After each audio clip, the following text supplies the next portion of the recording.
Assalamualaikum warahmatullahi wabarakatuh. Apa kabar anak-anak? Baik semua? Sehat semua?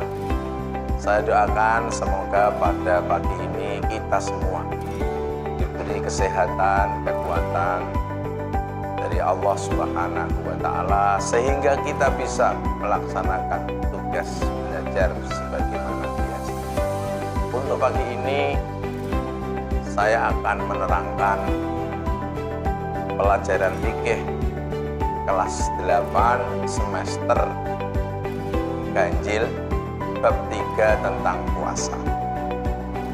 Di antaranya ada pengertian puasa, hikmah puasa, hukum puasa, dan syarat-syarat serta rukun puasa, dan hal-hal yang membatalkan puasa, dan ada lagi hikmah puasa. Untuk itu,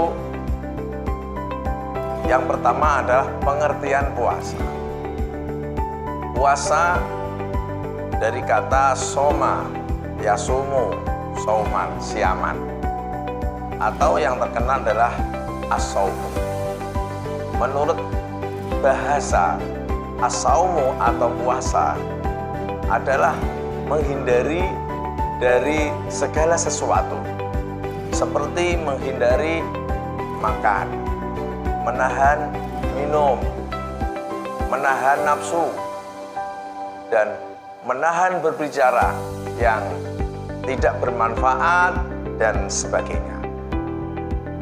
Ini yang dimaksud puasa menurut bahasa. Sedangkan menurut istilah, puasa adalah menahan diri dari segala sesuatu yang membatalkan puasa 1 hari lamanya, dimulai dari terbitnya fajar sampai terbenamnya matahari. Nah, karena puasa ini dilaksanakan selama 1 hari, untuk itu umat Islam, termasuk kalian semua ini, bisa menahannya lapar, bisa menahan nafsu, dan juga bisa menahan dari berbicara yang tidak bermanfaat dan lain sebagainya selama 1 hari, atau mulai terbitnya fajar sampai terbenamnya matahari. Perintah puasa dalam Al-Quran, Bismillahirrahmanirrahim, ya ayyuhalladzina amanu kutiba alaikumusyamu kama kutiba alal ladzina min qablikum la'allakum tattaqun, dalam surat Al-Baqarah ayat 183, yang artinya, hei orang-orang yang beriman, diwajibkan atas kamu berpuasa sebagaimana diwajibkan atas orang-orang sebelum kamu, agar kamu bertakwa. Ada ketentuan-ketentuan yang harus dilaksanakan, seperti rukun puasa, syarat wajib puasa, dan lain sebagainya. Sekarang yang rukun puasa itu ada 2. Yang pertama adalah niat, yang kedua adalah imsak. Niat yaitu mengerjakan untuk berpuasa yang dilaksanakan pada malam hari, mulai malam hari sampai sebelum fajar. Ini yang dinamakan niat. Jadi kalau umat Islam niat puasa Ramadan dilaksanakan pada siang hari atau pagi hari atau setelah terbitnya fajar, maka hukumnya tidak sah. Khusus untuk puasa wajib, niat berpuasa harus dilaksanakan pada malam hari. Kemudian yang kedua, imsak. Imsak adalah menahan diri dari hal-hal yang membatalkan puasa. Jadi selama 1 hari penuh umat Islam menjalankan ibadah puasa, dilarang melakukan hal-hal yang dilarang dalam berpuasa. Sekarang syarat wajibnya puasa, di antaranya adalah Islam.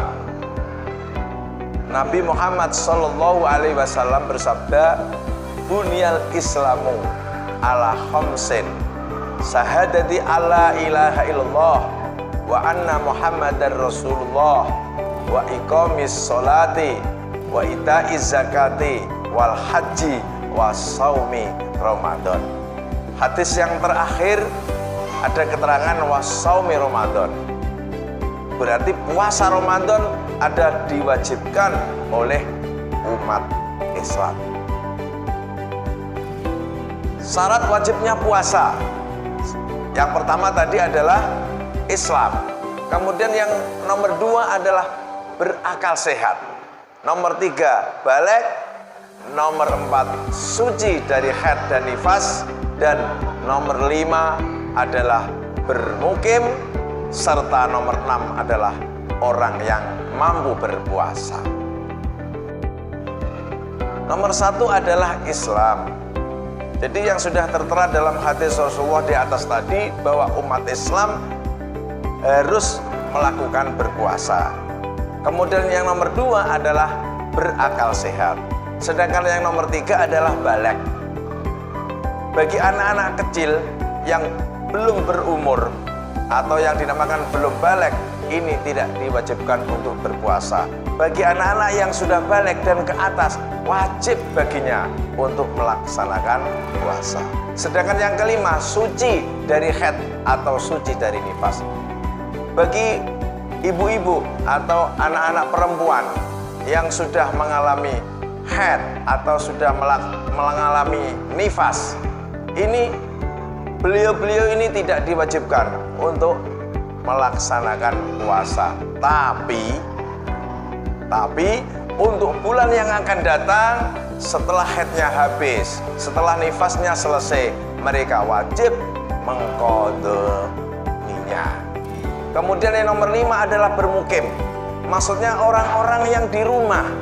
Bagi orang-orang yang musafir, bagi orang yang bepergian sesuai dengan jaraknya, ini tidak diwajibkan untuk berpuasa. Karena orang-orang yang berpergian mendapatkan rukhsah atau keringanan tidak boleh atau tidak melaksanakan berpuasa. Sedangkan yang keenam adalah mampu berpuasa. Mereka tidak sakit, mereka tidak ada penyakit, karena dia mampu dan dia wajib melaksanakan puasa. Untuk berikutnya adalah perbuatan-perbuatan yang disunahkan ketika berpuasa. Walaupun ini sunnah, anak-anak, kita akan mendapatkan nilai tersendiri. Bahkan kalau sunnah-sunnah ini tidak dilakukan, maka kita hanya mendapatkan hasilnya berpuasa saja. Jadi pahala yang lain, pahala-pahala kegiatan yang lain di bulan puasa, kita tidak akan mendapatkannya. Untuk itu, sunnah-sunnah yang dilakukan ketika puasa, seperti halnya menyegerakan berbuka puasa. Nomor 2 adalah makan sahur dan mengakhirkannya. Nomor 3, menggosok gigi pada waktu pagi. Nomor 4, membaca dan menghatamkan Al-Quran. Nomor 5, sholat lail. Nomor 6, memperbanyak doa. Nomor 7, memberi buka puasa. Nomor 8, memperbanyak sedekah. Dan yang nomor 9 adalah itikaf. Nomor 10, umroh. Dan yang nomor 11 adalah memperbanyak amalan-amalan kebaikan. Selanjutnya, hal-hal yang dapat membatalkan puasa. Yang pertama adalah makan dan minum dengan sengaja. Jadi kalau ada orang yang makan atau minum tidak disengaja karena kelupaan, atau orang-orang itu dipaksa untuk makan atau dipaksa untuk minum, maka tidak membatalkan puasa karena itu dipaksa atau karena dia lupa. Yang kedua adalah muntah dengan sengaja. Rasulullah Shallallahu Alaihi Wasallam bersabda, "Man dara'ahu qai'un wa huwa shaimun falaisa alaihi qada'un wa in istaqa'u falyaqdi." Yang artinya, barang siapa yang dipaksa muntah sedangkan dia dalam keadaan puasa, maka tidak ada qadha baginya. Namun apabila dia muntah dengan sengaja, maka wajib baginya membayar qadha. Maksudnya qadha di sini adalah dia harus mengqadha puasanya ketika dia ketika dia bersengaja bermuntah-muntah. Kemudian yang ketiga adalah seorang perempuan yang mengalami haid atau nifas. Jadi ketika dalam pelaksanaan paginya tidak haid, tapi ketika siangnya si perempuan itu kedatangan haid atau kedatangan nifas, maka puasanya batal. Dan di bulan yang berikutnya si perempuan itu juga wajib mengqadha. Kemudian yang keempat adalah keluarnya air sperma karena memeluk atau mencium istri atau bermasturbasi. Yang kelima adalah bersenggama. Maksudnya berhubungan suami istri pada siang hari. Jadi kalau ada orang suami istri pada siang hari melakukan ibadah puasa, sedangkan dia melakukan perbuatan bersenggama atau berhubungan suami istri, maka puasanya batal. Bahkan tidak hanya mengqadhoninya saja, tapi mereka akan membayar kifarat atau membayar denda karena pada siang hari pada pelaksanaan puasa dia melakukan hubungan suami istri. Kemudian yang nomor 6 adalah hilangnya akal. Pada siang harinya berpuasa, tiba-tiba dia pingsan, tiba-tiba dia kehilangan akal, gila atau ayan dan lain sebagainya, maka puasanya batal. Selanjutnya hikmah puasa. Hikmah sama dengan manfaat berpuasa. Yang pertama adalah agar menjadi orang yang bertakwa.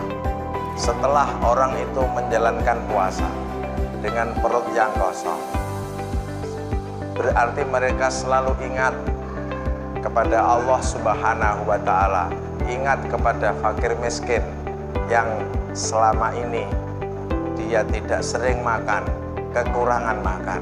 Dan pada saat kita berpuasa di bulan Ramadan, kita merasakan seperti mereka-mereka.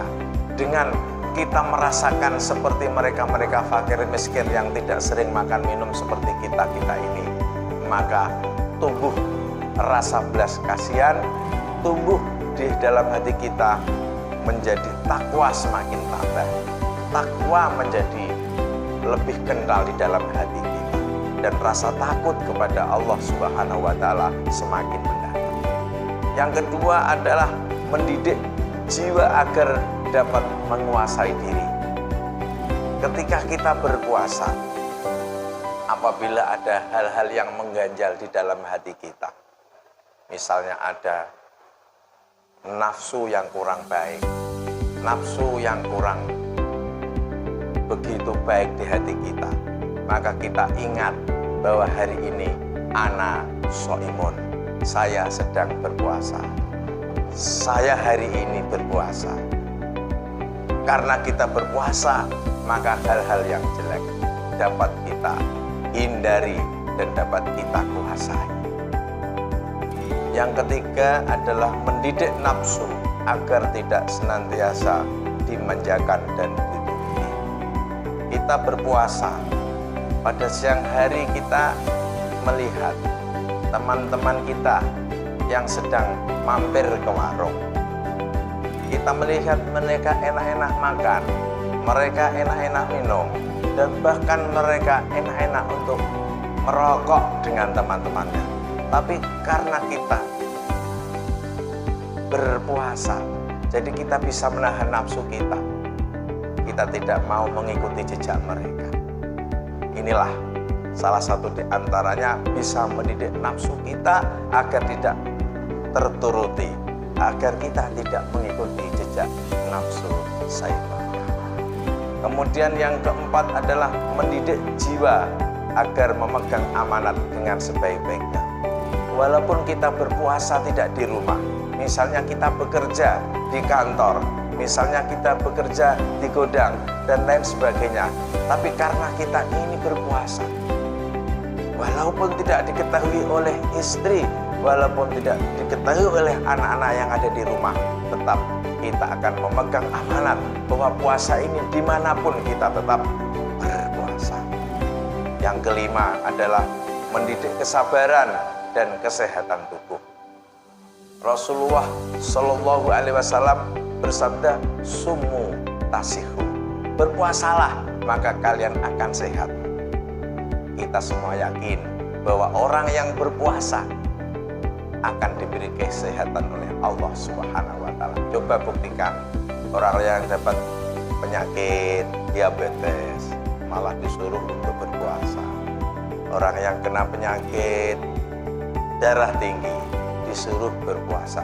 Dengan adanya berpuasa itu banyak menetralisir tubuh kita menjadi bersih dan suci, sehingga kesehatan kita akan pulih kembali menjadi sehat yang segar.